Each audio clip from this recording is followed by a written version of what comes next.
పార్వతి నాకు ఈరోజు స్వీట్ తినాలనిపిస్తుంది. నాకు కూడా అక్క. అయితే ఇప్పుడు ఏం చేద్దాం? అడుగుదామా? అమ్మమ్మ నాకు స్వీట్ కావాలి. దాంట్లో కొంచెం నెయ్యి వేసుకుని సేమియా దోరగా వేపుకోవాలి. ఒక గిన్నె పెట్టుకుని కొంచెం పాలు పోసుకుని దాంట్లో సగ్గుబియ్యం వేసుకుని సన్నగా ఉడకపెట్టుకోవాలి.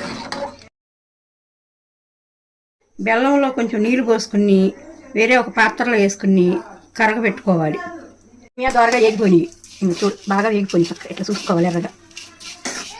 ఈ వేగిపోయిన సేమియాని ఉడకబెట్టుకున్న సేమియా సగ్గుబియ్యంలో ఇట్లా వేసుకోవాలి.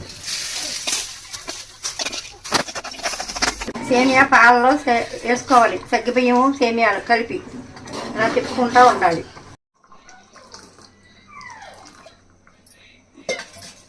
సేమియాల్లో యాలకులు వేసుకోవాలి. ఉడకబెట్టేసుకున్నాం సేమియా